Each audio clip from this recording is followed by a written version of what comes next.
쉽게 대답할 수 있어요. 새 언약은 예수 그리스도이십니다. 새 언약은 예수 그리스도를 통한 구원을 의미합니다. 우리는 알아요. 뭐 더 이상 무슨 설명이 필요해. 새 언약, 예수 그리스도, 새로운 구원의 방법. 그럼 옛 언약은 무엇입니까? 모세를 통해 준 율법입니다. 율법을 잘 지키면 뭘 하게 해 주시겠다는 거예요? 구원해 주겠다는 것이죠. 율법도 사실은 구원 때문에 주신 것입니다. 그래서 우리는 율법과 복음이라는 언어를 끄집어내서 사용합니다. 율법은 옛 언약이고 복음은 새 언약입니다. 그럼 우리는 어느 정도 이해를 해요. 율법은 우리를 구원하기 위해 예전에 준 언약인데 이것을 지키기 너무너무 어렵다 보니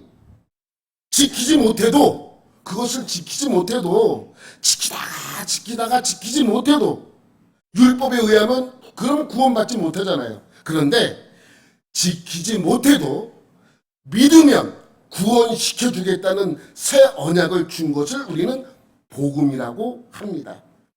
이것이 우리가 알고 있는 새 언약이죠. 우리는 그렇게 알고 있습니다. 세상의 모든 온전한 그리스도인이라면 이렇게 알고 있어요. 그런데 유대인은 달라요.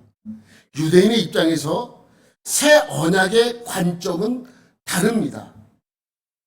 그들이 알고 있는 옛 언약과 새 언약에서 이 두 연관점을 찾기가 힘들어요. 연관점을 찾기가 참 힘듭니다. 갑자기 율법이라는 것을 통해서 구원을 준다고 말씀하셨기 때문에 열심히 율법을 지켰는데 예수라는 사람이 나타나서 갑자기 자신이 하나님의 아들이라고 하고 자기를 믿으면 구원시켜주겠다고 하는 이 상황을 유대인으로서는 받아들이기가 참 힘들고 어렵습니다. 왜냐하면 구원이 어떻게 바뀌었습니까? 지키는 것에서 믿는 것으로 바뀌었습니다. 율법을 지키다가 구원을 얻어야 되는데 지키지 못하니까 믿음을 준 것인데 지키는 것에서 믿는 것으로 바뀌니까 혼란스러워지는 거예요. 여러분 불교에서 보면 불교에서 구원받는 방법, 극락가는 방법이 뭐예요? 뭘 해야 돼요? 선행을 열심히 선행을 해야 돼요. 선행을 열심히 해야 되는데 갑자기 어떤 사람이 나타나서 선행 안 해도 돼? 라고 한다면 어떻게 그 생각 자체가 어떻게 바뀔까요? 바뀔 수가 없어요. 말도 안 되는 소리입니다. 열심히 선행을 해야 돼. 그래서 오늘도 선행하고 내일도 선행할 것을 생각을 하고 있는데 갑자기 선행을 안 해도 된답니다. 이것이 사실은 받아들이기가 어려운 것이죠. 율법도 똑같습니다. 열심히 지켰는데 갑자기 그 지키지 못했을 때 나를 믿으면 내가 구원시켜준다는 그 새 언약을 그들은 이해할 수 없고 받아들이기도 어렵습니다. 그래서 이들은 열심히 지키는 것에서 믿는 것으로 바뀌는 그 내용을 설명하는 것이 히브리서입니다. 그래서 새 언약에 대해서 새 언약은 구약적 언어라 그랬습니까? 신학적 언어라 그랬습니까? 신학적 언어예요. 신학적 언어. 이 신학적 언어인 새 언약을 구약적 언어로 풀어서 설명하는 것이 뭐라고 그랬습니까? 히브리서예요. 그래서 좀 어려워요. 그래서 좀 어렵습니다. 그런 여러분 신학적 언어를 구약적 언어로 풀어서 설명을 해줬는데 다시 저는 그 설명되어진 구약적 언어를 어떻게 설명해줘야 돼요? 신학적 언어로 또 바꾸죠. 여러분에게 설교를 하니 이 히브리서가 어려울 수밖에 없습니다. 제가 히브리서 설교하고 매주 후회하고 있어요. 왜 내가 이걸 한다고 했을까? 이 어려운 거를 권사님들이 끝나고 나면 오늘은 내가 교수가 된 기분이에요. 이렇게 뒤에서 너무 이것을 근데 그런데 어쩔 수가 없어요. 왜냐하면 구약을 풀어서 신약적 언어로 여러분에게 다시 설명을 해드려야 되기 때문에 저도 어려운 건 사실이고 여러분도 어려운 건 사실이에요. 여러분, 근데 한 가지 장점이 있죠. 히브리서 하나를 함으로써 신약과 구약을 통달할 수 있습니다. 신약 성경과 히브리서 얇은 성경을 하는데 이 얇은 성경을 여러분 설교를 들음으로써 구약과 신약을 통달할 수 있는 내용이에요.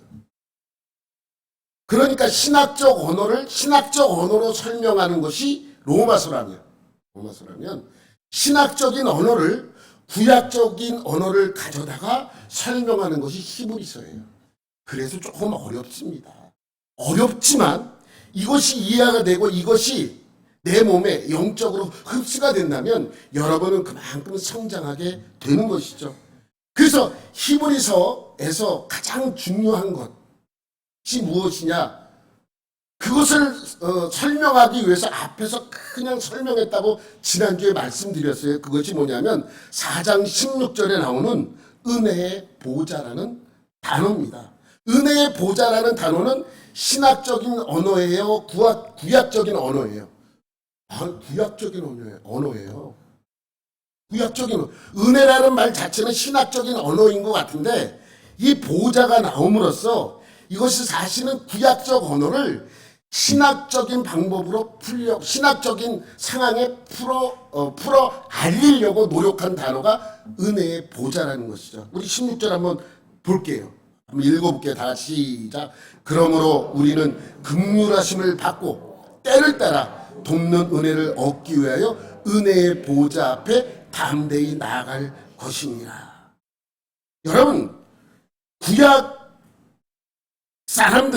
때의 사람들은 자신들이 가장 원하고 하고 싶었던 것이 뭐냐면 하나님 앞에 나아가는 거예요. 그 하나님 앞에 나아가는 것을 오늘 은혜의 보좌 앞이라고 표현한 것입니다. 그런데 여러분, 가고 싶다고 다 갈 수 있습니까? 못 갔잖아요. 많은 이유가 있는데 내가 간절히 원하고 가고 싶은데 가지 못한 이유가 많이 있는데 그 중에 가장 큰 문제가 뭐예요? 죄 때문이죠, 죄. 가고 싶어. 그럼 가면 돼. 가면 어떻게 돼요? 가고 싶다고 갔어. 어떻게 돼요? 그냥 죽는 거예요. 죽을 수밖에 없죠. 그러니까 그곳을 가고 싶다고 다 갈 수 있는 곳이 아니라 그곳에 가면 죽는데 새로운 것을 제시하는 거예요. 뭐예요? 네가 가고 싶으냐? 그럼 갈 수 있다. 이제부터 이제 갈 수 있다. 라고 설명하는 말씀이 아까 그 16절 말씀입니다. 여러분, 구약시대에 하나님이 계시는 지성소, 언약궤 앞, 하나님의 보좌 앞, 은혜의 보좌 앞에 나간 사람이 있었습니까? 없었습니까? 다시 구약시대에 성막과 성전 시대에 지성소 안에 언약궤 앞에 하나님의 보좌 앞에 은혜의 보좌 앞에 간 사람이 있습니까? 없습니까? 있었죠. 누구예요? 대제사장 한 사람 있었습니다. 그가 지성소 안으로 하나님의 보좌 앞에 나가는 것은 백성을 대표해서 나가는 것입니다. 그래서 그 백성들을 대표해서 언약궤 앞에 나간 것이죠. 하나님 앞에 나간 것입니다. 정확히 말씀드리면 그곳에 간 이유가 무엇이냐? 백성들의 죄를 용서받기 위해서입니다. 백성들의 죄가 용서를 받고 백성들이 그곳에 갈 수 있도록 기반을 마련한 거예요. 누가? 대제사장이. 그렇지만 완전한 용서가 아니기 때문에 그곳에 갈 수가 없습니다. 완전한 용서가 아니기 때문에. 그런데 예수님이 대제사장이 되어 주셔서 우리를 그곳으로 인도해 주신다는 거예요. 과거의 대제사장은 용서를 해주긴 해줬는데 완벽한 용서가 아니기 때문에 백성들이 지성소 앞에 가고 싶은, 지성소 안으로 들어가고 싶은데 들어갈 수 없었습니다. 대제사가 아무리 용서하고 그들을 위해서 제사하고 예배하고 예물을 드려도 갈 수가 없었어요. 근데 예수님은요, 예수님은 백성들을 지성소 안으로, 하나님의 보좌 앞으로, 은혜의 보좌 앞으로 데리고 올 수 있다는 말씀을 하고 있는 것입니다. 대제사장은 못했는데 새로운 대제사장은 할 수 있다라고 말씀하는 것입니다. 새로운 대제사장이 바로 예수님이라고 말씀하고 있죠. 4장 14절입니다. 시작. 그러므로 우리에게 큰 대제사장이 계시니 승천하시니 곧 하나님의 아들 예수시라. 우리가 믿는 도리를 굳게 잡을지어다. 그리고 나서 16절을 보는 거예요. 16절 넘기면 그러므로 우리는 긍휼하심을 받고 때를 따라 돕는 은혜를 얻기 위하여 은혜의 보좌 앞에 담대히 나갈 수 있다. 이렇게 말씀하는 거예요. 누구 때문에? 예수님 때문에. 이것을 설명하기 위해서 1장부터 4장까지 여러분 많은 사람들을 등장시켰잖아요. 누굴 등장시켰어요? 선지자를 등장시켰고 천사를 등장시켰고 모세를 등장시켰고 여호수아를 등장을 시켰어요. 그래서 선지자와 천사와 모세와 여호수아보다 더 우월하시고 뛰어나신 분이 예수님이다 라고 설명하는 거예요. 그들은 못했잖아요. 근데 여러분 모세나 많은 선지자들이 있었지만 못한 것을 예수님은 하셨다라고 말씀하고 있는 것이죠. 그런데 오늘 이 5장부터 10장까지 내용은 간단합니다. 예수님이 누구신가라는 것을 설명하고 있는 거예요. 그래서 앞에 누구보다도 뛰어나다, 선지자보다 더 뛰어나다, 천사보다 더 위대하신 분이다, 우월하신 분이다, 모세보다 여호수아보다 더 우월하고 위대하신 분임을 설명하고 있습니다. 그런데 오늘 본문부터는 누구보다 더 뛰어나다 넘기면 제목이 남아야 됐다 넘기면 대제사장 아론보다 우월하신 그리스도. 이건 두 가지 제목이 이 안에 혼재되어 있어요. 하나는 대제사장보다 우월하신 그리스도, 또 하나는 아론보다 우월하신 그리스도. 이렇게 두 가지 의미가 함축되어 있습니다. 물론 아론이 대제사장이기 때문에 하나의 뜻으로 설명하는 것 같은데 이 대제사장은 그런 의미를 담고 있지만 또 하나의 의미를 담고 있기 때문입니다. 그러니까 지금까지는 선지자로서 그 모든 것을 알려줬는데 지금부터는 대제사장 입장에서 이것을 알려주고 있는 것을 알 수 있습니다. 그러니까 전혀 새로운 각도예요.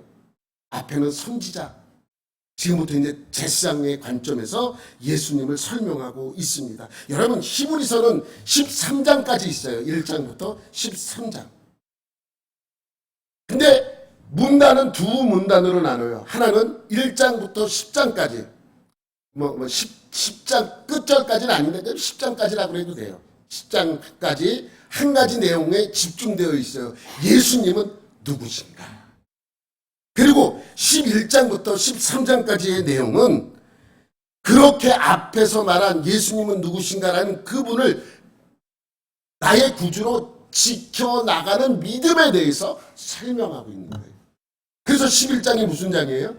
믿음장이에요. 믿음장.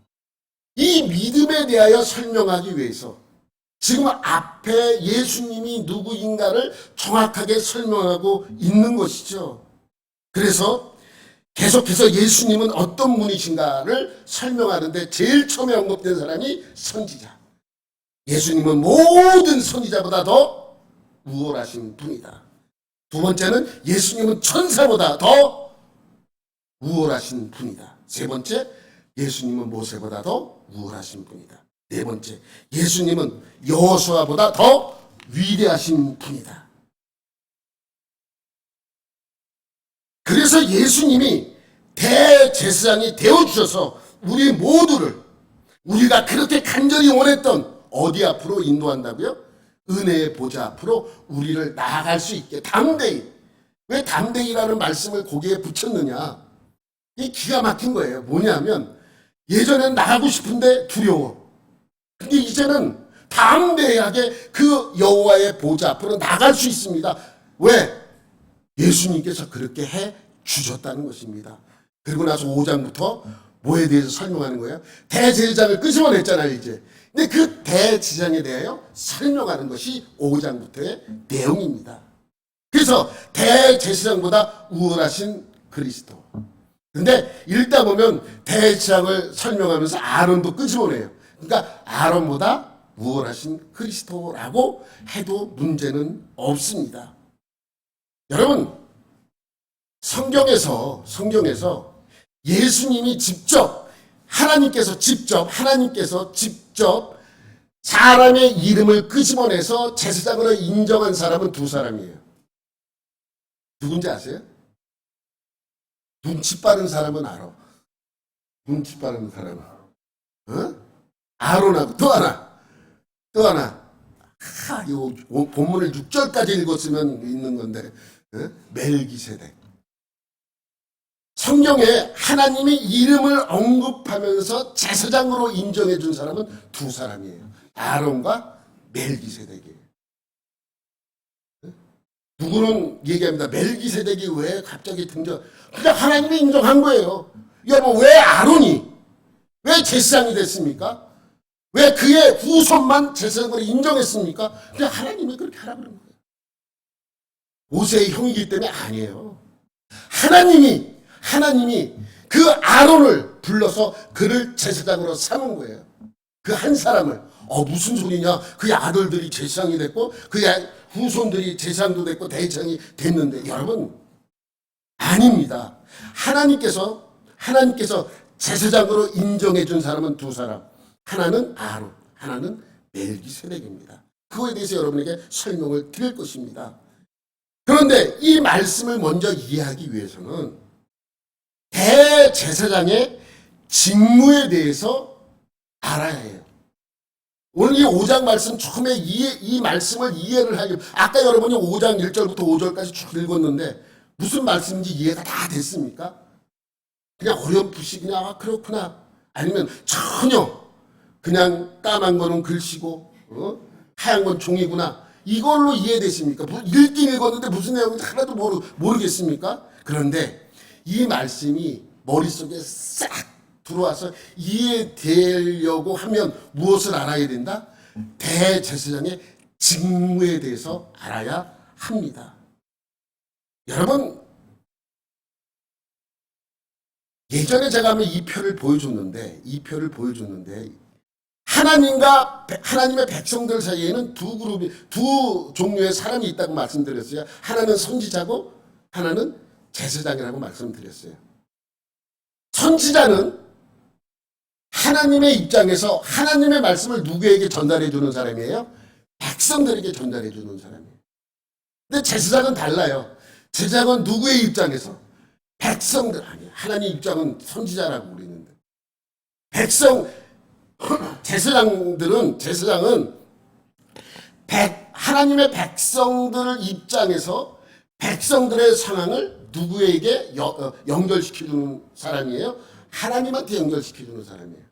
하나님과 백성들 사이에 두 중보자가 있는데, 하나는 선지자고 하나는 백성들이죠. 하나는 제사장입니다. 선지자는 하나님의 입장에서 그 뜻을 백성들에게 알리는 사람이고, 제사장은 백성들 입장에 서서 백성들을 하나님에게로 인도해가는 사람입니다. 이걸 구분을 해야 됩니다. 이거를 구분이 안 되면 선지자도 제사장도 다 그냥 똑같이 인식되면 절대로 안 돼요. 그 때문에 선지자는 그때마다 지명하여 그를 선지자로 하나님께서 부르시는 것이고, 제사장은 세습되는 거예요. 세습. 근데 이 선지자에 대해서는 지난번에 말씀을 드렸기 때문에 더 이상 말씀을 안 드리고, 제사장에 대해서 오늘은 말씀을 드리도록 하겠습니다. 제사장은 두 종류의 제사장이 있어요. 원래 하나예요. 하나인데 그 중에 한 명을 특별한 일에 사용하는 거예요. 그 중에 한 명을 특별한 일에 사용하는 그 제사장을 뭐라 그래요? 대제사장이라고 그래요. 잘 들으세요. 그 중에 몇 명? 한 명입니다. 한 명.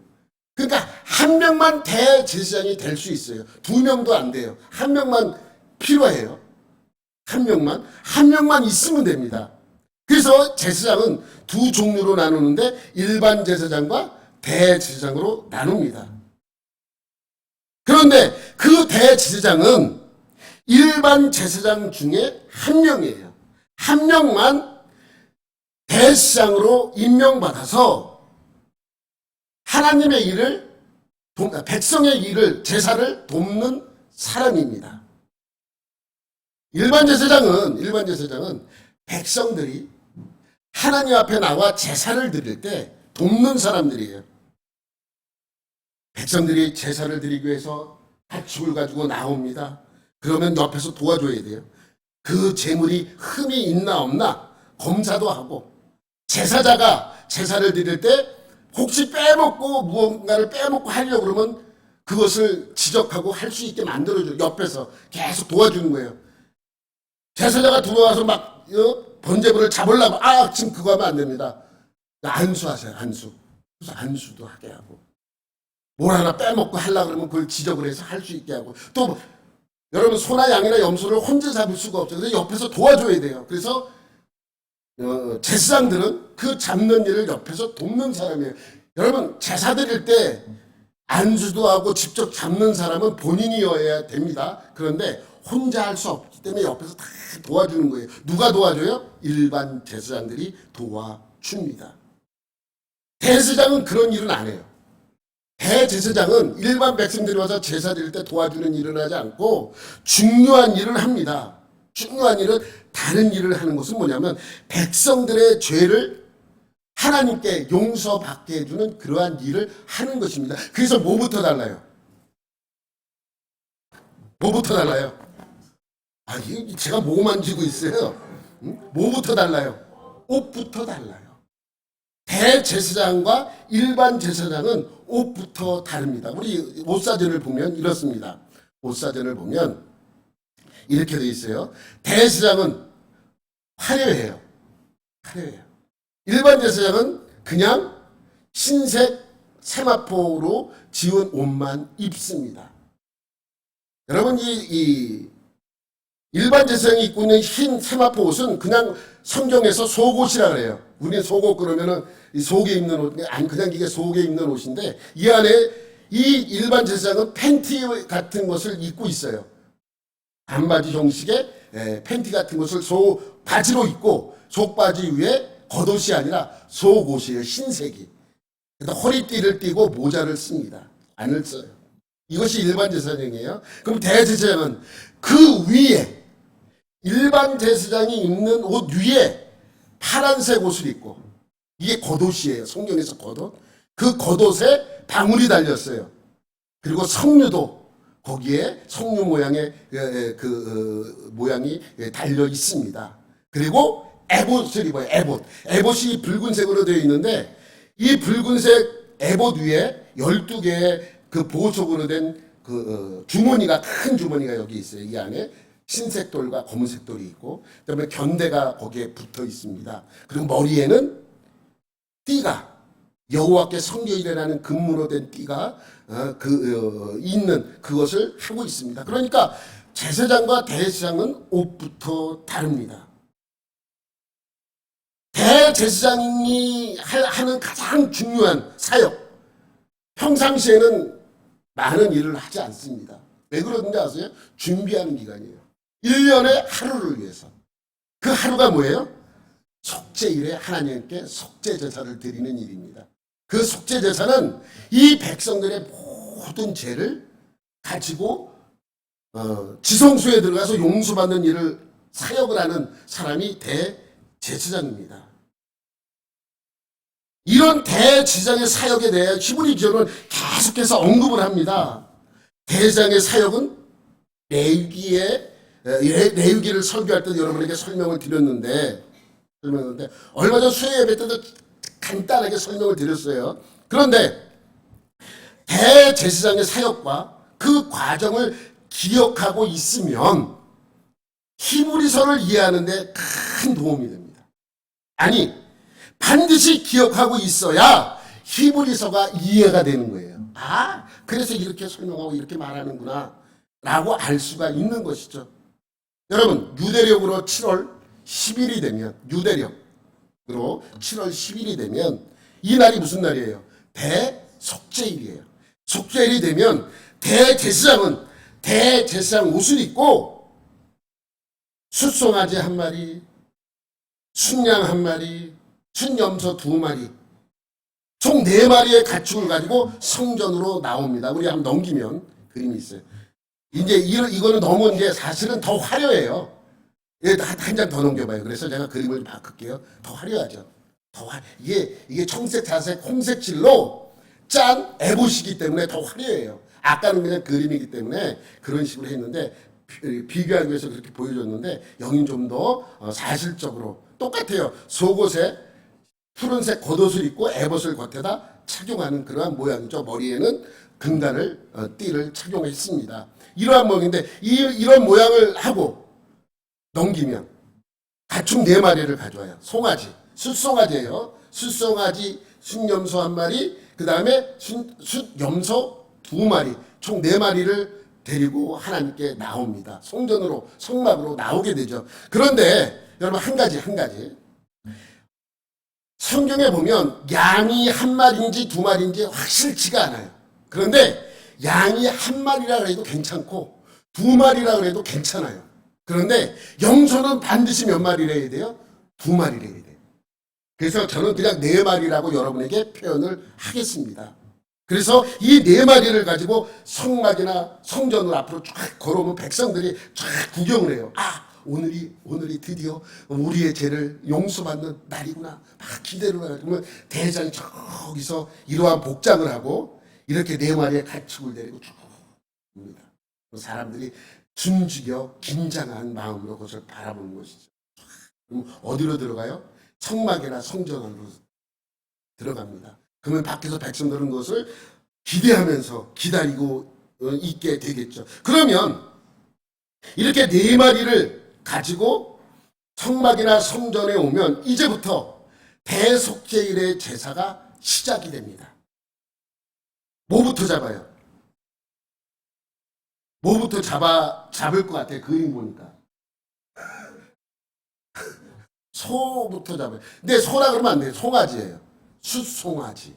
정확하게 숫송아지를 잡습니다. 그런데 여러분 숫송아지를 잡는 이유가 있어요. 숫송아지는 누구의 죄를 위하여 잡습니까? 자신의 죄를 위해서. 여러분 자신의 죄를 먼저 용서하지 않고 백성의 죄를 가지고 가면 이 대제사장은 자기 죄 때문에 죽게 돼요. 그렇기 때문에 제일 먼저 하는 것이 뭐예요? 자기의 죄를 용서받는 제사를 드려야 돼요. 그렇기 때문에 나머지를 할 수 있어요. 그래서 제가 제사법 설교할 때 여러분에게 말씀드렸죠. 우리의 입장에서 제일 중요한 제사는 뭐다? 속죄의 제다. 우리의 입장에서. 하나님의 입장에서 제일 원하는 제사는 뭐다? 번제입니다. 번제는 신앙 고백하는 제사기 때문에 그래요. 우리의 신앙, 하나님께 올려드리는 그러한 신앙 고백적 제사기 때문에 번제를 하나님 입장에서 중요하게 생각하지만 우리 입장에서 가장 중요한 제사는 속죄제예요. 그래서 속죄제를 먼저 드려야 내가 살 수 있기 때문에 그렇습니다. 그래서 소를 잡아요. 소를 잡는데 그냥 잡지 않아요. 여러분 가자마자 대제사장이 입고 있는 이 옷을 넘겨봐봐요. 이렇게 다 바꿔 입습니다. 먼저 입고 온 옷을 다 벗어요. 빨개 벗어요. 여러분 잘 쓴 홀라당 벗어. 하나도 안. 그리고 물두멍 앞에서 씻어요. 다 씻어내면. 그리고 따로 준비한 이 세마포 제사장 옷, 이 옷으로 갈아입습니다. 이 옷으로 갈아입어요. 그리고 이 옷으로 갈아입은 대제사장은 넘겨봐봐요. 이 숫송아지를 가지고 잡는데 먼저 안수를 해요. 안수를. 누구의 죄를 위하여? 나의 죄. 나의 죄가 송아지에게 전가가 되는 거예요. 숫송아지에게. 그리고 잡습니다. 속죄 제사 드리는 방법으로 잡아요.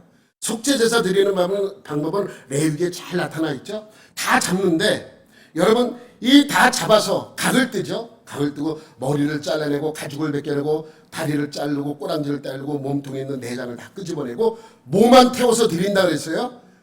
내장이 아니에요. 속에 있는 기름과 콩팥. 이게 속죄제사예요. 다 태우지 않아요. 다 태우지 않습니다. 오로지 뭐만 드려요? 이 뱃속에 있는 기름과 내장의 기름과 콩팥만 태워서 드립니다.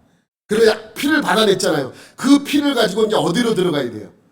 지성소 안으로 들어가야 돼요. 지성소 안으로 들어가려다 보니까 그 전에 한 가지 하는 게 더 있습니다. 그리고 이 피를 옆에 내려놓고 넘겨봐봐요. 넘기면 이제 이 분향단에 향로의 연기를 막 내요. 그리고 이 향로만 갖고 지성산으로 들어가요. 지성산으로 들어갈 때 어떻게 들어간다 그랬어요? 뒤로 들어가요. 안 보이게. 언약궤 있는 쪽. 여러분 지성산은 꼼꼼해요. 그래서 안 보여요. 그럼에도 불구하고 그 꼼꼼한 중에서도 이 연기를 피워요. 피워서 이게 들어가서 이 들고 있어요. 한참 들고 있으면 그 지성소 안에 창문이 없기 때문에 연기가 가득 찹니다. 그러면 그 향로의 연기를 더 나게 해서 가득 채울 때까지 기다렸다가 그 향로를 언약궤 앞에다 두고 나와서 아까 옆에다 놔뒀던 그 송아지 피를 가지고 다시 두 번째 들어가요. 두 번째 지성산으로 들어갑니다.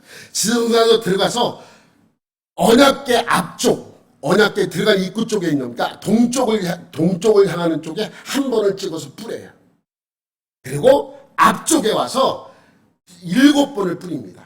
한 번 찍어서 7번을 뿌리는 게 아니라 찍어서 뿌리고 찍어서 뿌리고 찍어 7번을 이렇게 뿌려요. 그리고 기도를 하겠죠. 이건 자기와 자기 가문의 죄를 위하여 하나님께 제사를 드립니다.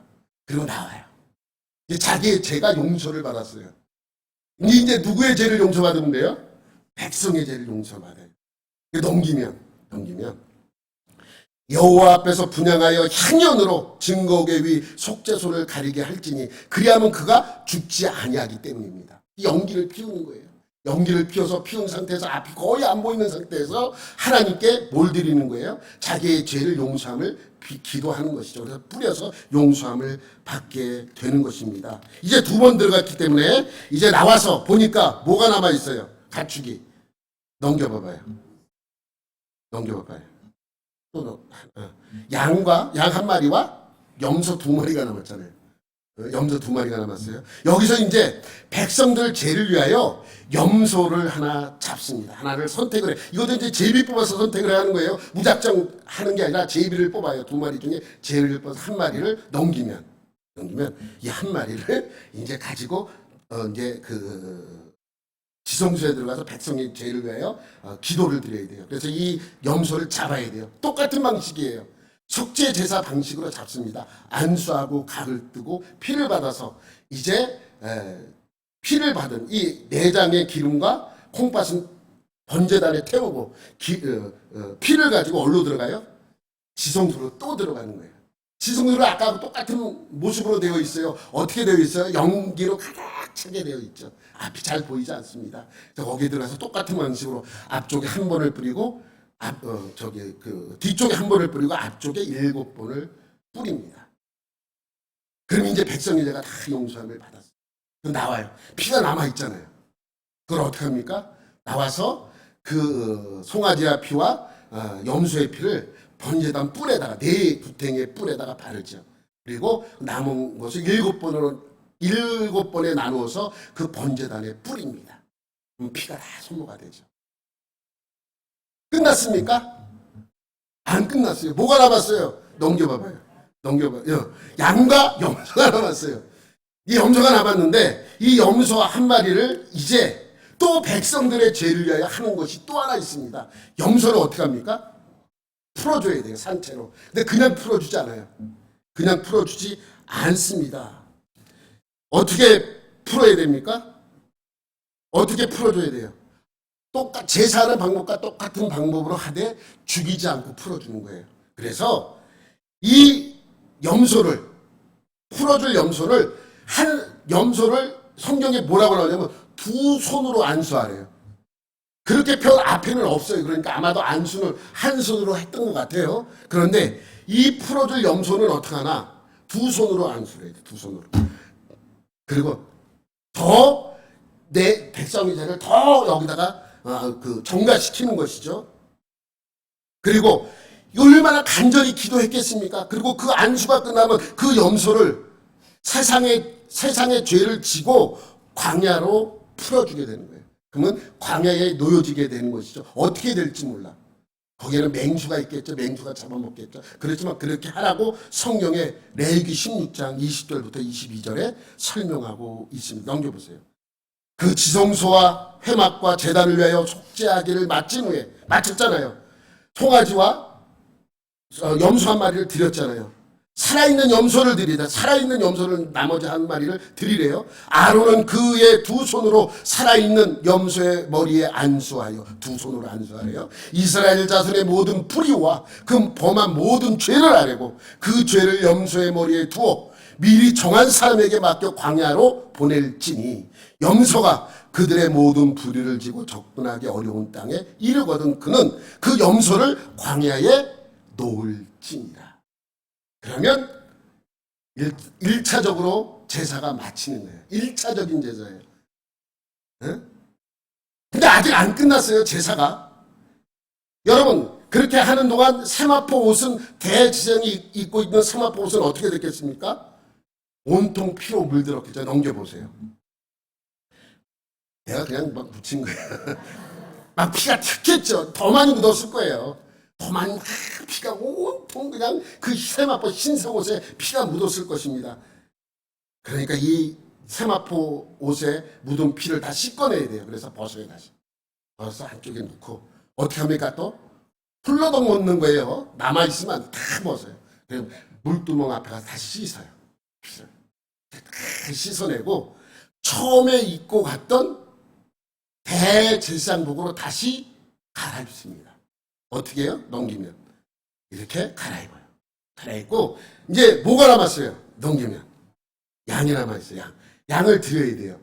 양이 한 마리일 수 있고 두 마리일 수 있다고 얘기한 이유는 뭐냐면 한 번은 성경에 보니까 아론과 자손을 위해 번제를 드리라 그러고 또 한 번은 백성들을 위해서 번제를 드리라 그래요. 그런데 이것이 한 마리인지 두 마리인지는 정확하게 구분할 수가 없어요. 그래서 학자들도 한 마리라고 얘기하는 학자들이 있고 왜냐하면 지금까지 이 아론이 제사 드리기에 너무 여러분 제사 한번 드리기 위해서 그 번제물을 죽여서 이것이 얼마나 힘든 노동인지 사실은 너무 힘들어요. 그러니까 여기서 한 마리, 두 마리를 따로따로 잡는 것은 사실상 불가능하다 이렇게 얘기했기 때문에 한 마리를 잡음으로써 한 마리에 드리는 것이 아론과 그 이스라엘 백성 모두를 위해서 드리는 것과 마찬가지다. 그래서 한 마리로 보는 분이 있고 성경에 두 번 언급이 되어 있기 때문에 두 마리라고 말씀하시는 분이 있어요. 근데 별 상관이 없어요.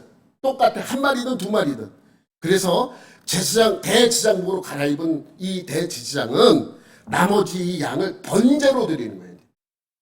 번제는 뭐다? 하나님께 나의 신앙을 고백하는 거예요. 이제 우리가 용서받았으니까 하나님만 온전히 섬기겠습니다. 나를 올려드리겠습니다 하는 번제를 하나님께 이 양을 잡아서 드리게 되는 것입니다. 똑같아요. 번제사는 번제로 드리는 것은 속죄제사와 조금 다르다 그랬어요. 속죄제사는 아까 뭐만 드린다 그랬어요? 기름과 콩팥만 드린다 그랬어요. 번제사는 좀 달라요. 각 부위 조금씩 드려요. 고기의 각 부위를 조금씩 드리고 그 다음에 내장의 기름을 다 드리고 그 다음에 이 다리 부분을 한번 드려요. 그래서 머리도 좀 드리고 근데 드리는 부분이 번제는 좀 더 많습니다. 각 부위에 각각 조금씩 다 드리는 거예요. 그래서 그 제사를 이제 양을 드림으로써 마치게 되는 것입니다. 여러분 모든 제사에서 제사를 드릴 때 여러분 제가 말씀드렸죠? 양을 드린다. 그럼 양을 다 태워서 드리는 게 아니에요. 많은 분들이 번제 드린다 그러면 통째로 다 태워서 드린다라고 아는 분들이 있어요. 절대로 아니에요. 뭐만 드린다고요? 제사는 일부분만 드리는 거예요. 일부분. 기름 위주로. 잘 타야죠. 여러분 생각해 보세요. 광야에서 나무도 없는데 그 한 마리를 통째로 다 태우려면 얼마나 많은 나무가 필요하겠습니까? 그런데 그렇지 않아요. 기름 위주로 드리고 콩팥을 드리기 때문에 많은 나무가 필요하지 않고 또 기름이기 때문에 불에 잘 탑니다. 그러면 남는 것은 어떻게 하느냐? 어떻게 해요? 일반 제사 드리고 남은 고기는 제사장이 먹어요. 화목제물은 다리 하나만 제사장이 먹고 나머지는 드린 사람이 가져가서 주변 사람들하고 나눠 먹어요. 일부만 똑같아요. 기름과 콩팥만 드리고. 그래서 일반 제사는 남은 고기는 사람들이 먹고 일부만 태워서 드려요. 그리고 먹지 못하는 배설물 같은 그런 것들, 머리 같은 것은 진영 밖에 내다가 태워버리는 거예요. 그런데 대속죄일에 드리는 숫송아지, 염소 한 마리, 순양의 한 마리는 보냈으니까 한 마리 남은 것에 제사 드리고 남은 것들은 어떻게 합니까?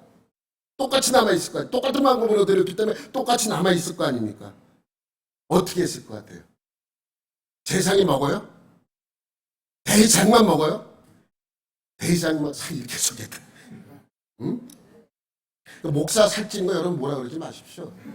여러분들이 잘 먹이 줬기 때문에 살찌는 거예요. 그런데 평상시에는 제사장들이 가져다가 먹는데 대속죄일날 드리는 모든 것은 다 태워버려요. 대속죄일에 드리는 제사에 남는 모든 것은 하나도 먹으면 안 돼요.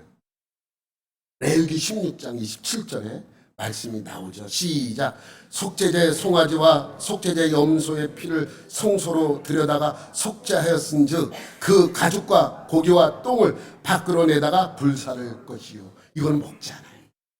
대속죄일날 드리는, 다른 날 드리는 일반 사람들이 와서 제사 드리는 모든 것들은 제사장들이 나눠서 먹습니다. 그런데 대속죄일날 드리는 제사에서 남은 모든 것들은 다 어떻게 한다고요? 태워버리는 거예요. 이날은 유대력으로 7월 10일입니다. 속죄일날, 대속죄일날 모든 백성들의 죄를 가지고 지성소에 들어가서 제사는 다 용서해 줬어요. 이 날은 이스라엘 사람들, 백성들에게는 가장 거룩한 날이에요. 백성들 죄가 다 용서받은 아주 위대한 날입니다. 1년 중 가장 거룩한 날이 언제냐? 바로 7월 10일입니다. 이렇게 대속죄일의 대제사장의 사역을 여러분에게 알려드렸습니다. 여러분 이것이 좀 이해가 돼야 됩니다. 이것을 알아야 히브리서가 읽혀지는 거예요. 이 사역을 알아야.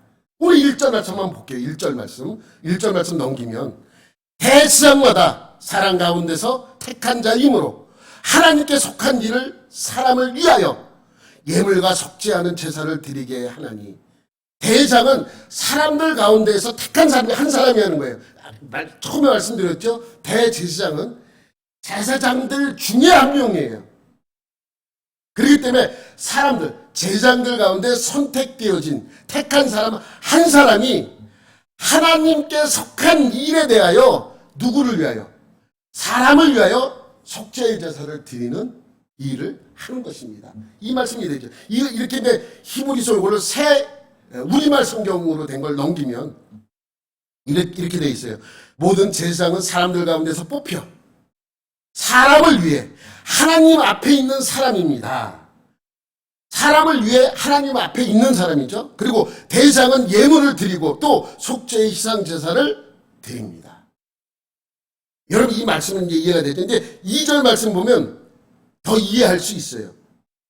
여러분 이 말씀을 보면 예수님은, 제사장은 하나님과 인간 사이의 중보자예요. 중보. 선지자도 중보의 역할을 해줍니다. 중보의 역할인데 하는 일 자체가 다르죠. 하나님의 입장에서 하는 것과 백성들 입장에서 하는 것. 중보자예요. 중개인도 사는 사람과 파는 사람 중간에서 일을 하는 사람을 중개인이라고 하잖아요. 여러분이 어떤 사람이 무슨 기도가 필요해요. 그럼 우리가 그 사람을 위해 기도하는 걸 무슨 기도? 중보 기도. 중보해 주는 거예요. 대신. 그러니까 대제사장이 하는 일도 중보해 주는 일을 하는 일입니다. 그 중보하는 일 중에 가장 중요한 것이 예물을 하나님께 드리는 사역과 속죄하는 제사를 드리는 사위라고 말씀을 합니다. 그런데 2절에 이렇게 표현합니다. 시작. 그가 무식하고 미혹된 자를 능히 용납할 수 있는 것은 자기도 연약에 휩싸여 있습니다. 무식하고 미혹된 자, 누구예요? 백성들이잖아요. 야, 어떻게 말을 저렇게 하냐? 백성들은 다 무식한 거냐? 여러분, 이 무식은 우리가 생각하는 그런 무식이 아닙니다. 아유, 좀 되게 무식하네, 이렇게 얘기를 하죠. 근데 이 말 속에는 어떤 의미가 있냐면, 여러분, 이 히브리서 5장은 누구에 대해 지금 설명하고 있는 거예요? 대제사장에 대해 설명하고 있습니다. 그러니까 여기서 무식하고 라는 말씀은 그냥 우리가 생각하는 무식한 놈, 이런 뜻이 아니고 여기에는 큰 의미가 담겨져 있습니다. 죄에 대하여 무식한 자예요. 그러니까 죄에 대하여 우리식으로 표현하자면 죄에 대하여 무지한 자예요. 그러니까 죄를, 사람들은 지금처럼 이렇게 성경을 다 갖고 다녔습니까? 그 당시에? 아니에요. 누가 가르쳐주거나 알려줘야 아는 거예요.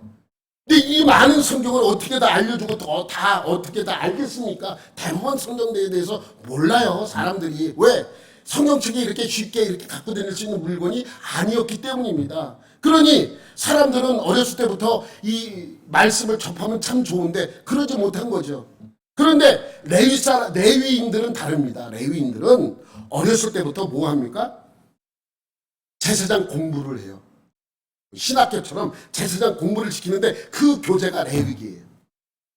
그러니까 제사장 되기 위해 공부하기 위해 뭐만 공부합니까? 레위기 위주로 공부하는 거예요. 레위기를 공부하면서 모세오경도 보고, 레위기를 공부하면서 다른 선지서들도 보고, 레위기를 보면서, 그러니까 레위기는 이들이 가장 중요하게 여기는 책이란 말이죠. 레위기는 뭐에 대해서 기록되어 있습니까? 죄에 대해서 기록된 거예요. 이것이 죄다. 그래서 너는 이러한 죄를 범했을 때 이렇게 정결 예식을 행하라라는 것이 기록되어 있기 때문입니다. 그러니까 레위인들, 대제사장도 그렇고 모든 사람, 레위 사람들은, 제사장들은 레위기에 대해서 많이 알아요. 그런데 일반 사람들은 어떻게 하다고요? 무식해요. 그것에 대하여. 그러니까 죄에 대하여 무지하다 보니까 죄를 범하게, 미혹된 자, 그 죄를 짓게 될 수밖에 없다는 것이죠. 그거를 이 대제사장이 할 수 있는 이유도 뭐냐? 자기도 사람이기 때문에 그래요. 자기도 실수하기 때문에 그러한 마음으로 백성들의 죄를 가지고 용서하는 그 제사를 드릴 수 있다라고 설명을 하고 있는 것이죠.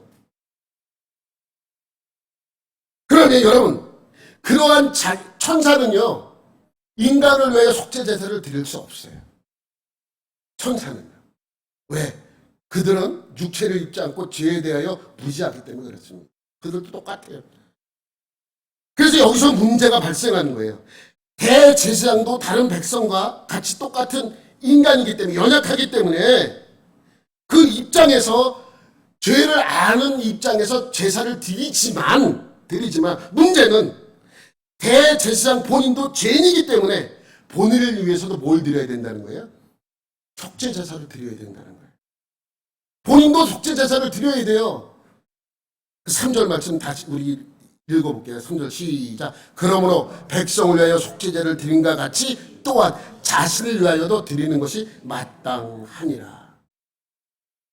여러분, 자신의 속죄 제사를 드리기 위하여 지성소에 들어갔잖아요. 총 3번 들어갔어요. 처음엔 연기표로 들어가고, 두 번째는 자기의 죄 때문에 들어가고, 세 번째는 백성들 죄 때문에 들어갔어요. 이렇게 3번을 들어갔다고 말씀을 드렸습니다. 첫 번째 송아지로 드리는 제사는, 숫송아지로 드리는 제사는 자신의 죄를 위하여 자기의 속죄를 받기 위해 드리는 제사라고 말씀을 드렸습니다. 그런데 예수님은 죄가 없으셔요. 그래서 지성소에 몇 번 들어가면 돼요? 3번 들어갈 필요가 있어요? 없죠. 연기 피울 필요도 없고 죄가 없으시기 때문에. 두 번째, 자기의 죄를 위하여 송아지를 잡아서 들어갈 필요도 없습니다. 예수님이 하는 건 다만 백성들의 죄를 가지고 들어가는 사역만 하시면 돼요.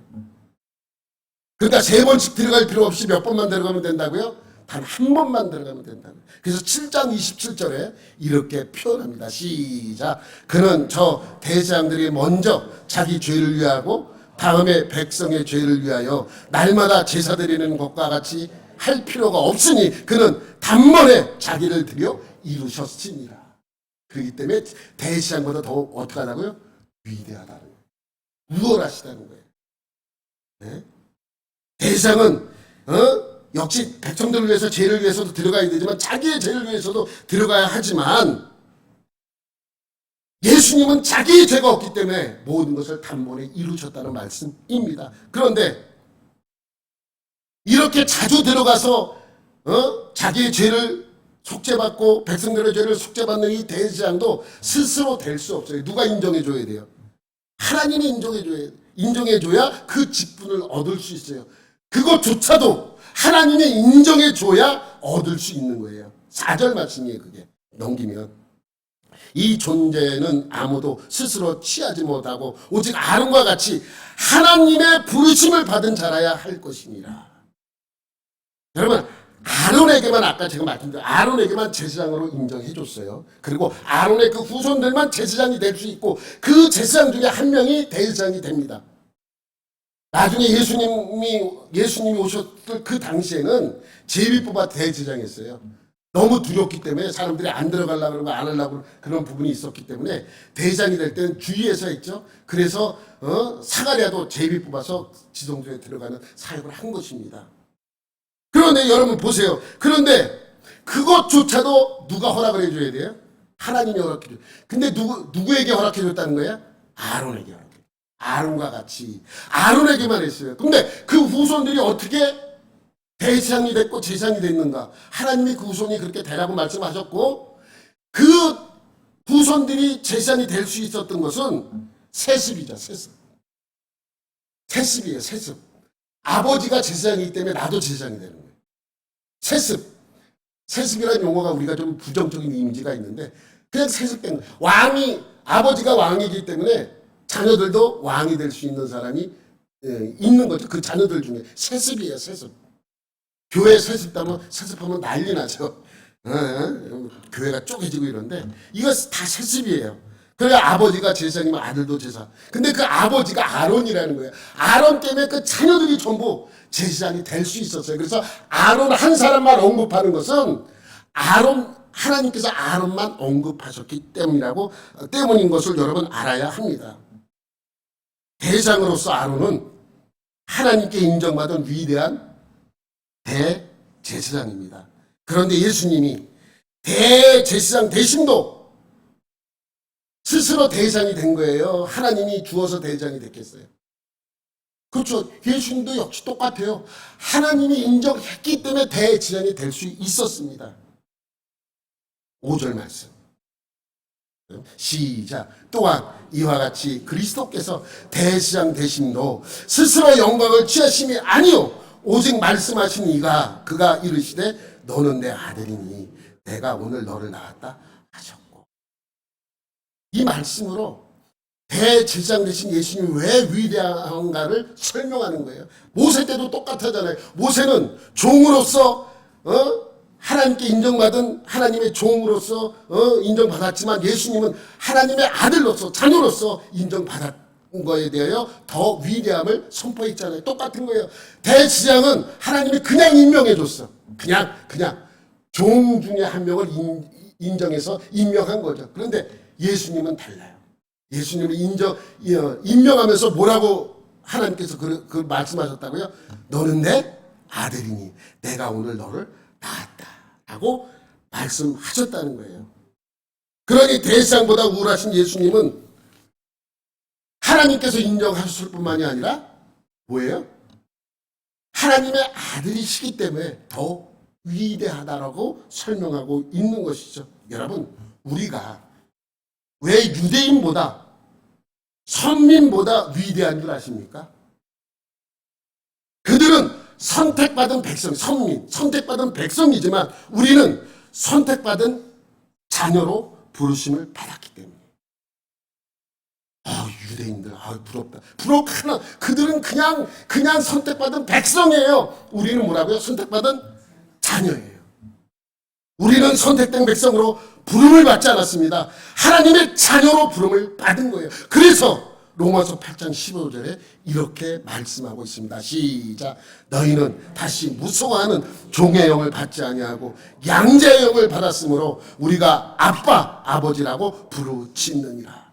유대인들은요 하나님을 아버지라고 부르지 못합니다. 우리는 하나님을 뭐라고 부릅니까? 아버지라고 불러요. 하나님을 자녀된 자가 더 위대합니까? 종된 자가 더 위대합니까? 하나님의 백성된 자로서 위대한 것이 아니라 우리는 하나님의 자녀이기 때문에 위대한 자리에 있는 것입니다. 그러므로 자녀로 부르심을 받은 여러분들이 얼마나 위대하고 우월한 자리에 있는지 아셔야 한다는 것이죠. 한 주간도 하나님의 선택된 자녀로서 아름답고 복된 자리에서 하나님께 인정받는 여러분들이 되시기를 예수님의 이름으로 축원합니다. 하나님 아버지, 우리는 하나님의 자녀된 백성들입니다. 하나님의 자녀로서 모든 일을 축복된 자리에 인도해 주시고 하나님 앞에 온전히 서는 하나님의 자녀가 되게 하여 주옵소서. 한 주간도 하나님이 지켜주시고 인도하여 주실 줄 믿고 감사드리며 예수님의 이름으로 기도드립니다. 아멘.